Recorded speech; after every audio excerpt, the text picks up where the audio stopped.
Разгортваем афіцыйны падручнік і чытаем. Падчас вайны савецкія партызаны ў Беларусі ліквідавалі больш за 500 тысяч немцаў і іхных пасобнікаў.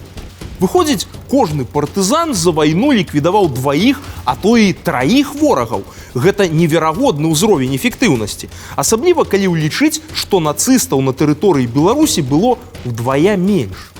Уражвальныя звесткі пра тысячы пушчаных пад адхон цягнікоў і сотні спаленых штабоў выклікаюць у сучасных даследчыкаў толькі ўсмешку і ў той жа час надалей перадрукоўваюцца ў беларускіх падручніках.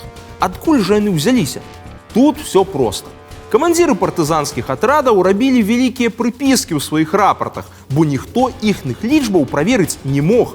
Вышэйшае камандаванне, абагульняючы рапарты, дапісвала да лікаў яшчэ трошкі нулёў. Урэшце, да Масквы даходзілі звесткі, якія маглі шматкроць пераўзыходзіць рэальнасць.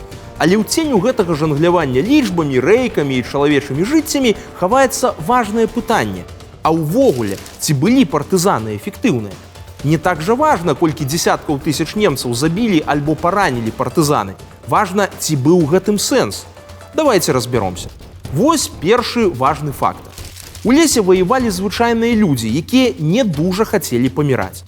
Таму, выбіраючы, куды ісці з дыверсіяй, у вясковую хату, дзе сядзелі 3 паліцаі з вінтоўкай, альбо на рэальны нямецкі гарнізон, яны часцей выбіралі першае, бо ў справаздачы ў любым выпадку будзе пра разгромлены нямецкі штаб. Такім чынам, напрыклад, у Беларусі спалілі дзясяткі шляхецкіх сядзібаў, бо паноў можна было аўтаматычна залічыць да ворагаў. Тое ж было і з рэйкавай вайной. Калі з Масквы загадалі падрываць чыгунку, прасцей было знішчыць закінутую вузкакалейку, якую ніхто не ахоўваў. У выніку найбольш эфектыўнымі партызаны былі ў змаганні з мясцовымі адміністрацыямі, але не з немцамі. І гэта добра відаць з лічбаў. З тых умоўных 500 тысяч ліквідаваных партызанамі нацыстаў толькі 100 тысяч вайскоўцы вермахту і іншых нямецкіх фармаванняў. Астатнія – мясцовыя людзі. Падобная гісторыя звязана і з пашыранай інфармацыяй пра тое, што партызаны змаглі трымаць пад сваім кантролем амаль 60% тэрыторыі Беларусі. І гэтая лічба сапраўды ўражвае, пакуль не зірнеш на карту і не зразумееш, што ўся гэтая тэрыторыя немцам была непатрэбная. Там лясы і балоты, без важных населеных пунктаў ці транспартных шляхоў. Але менавіта там партызаны набівалі сваю статыстыку знішчаных эшалонаў і спаленых штабоў.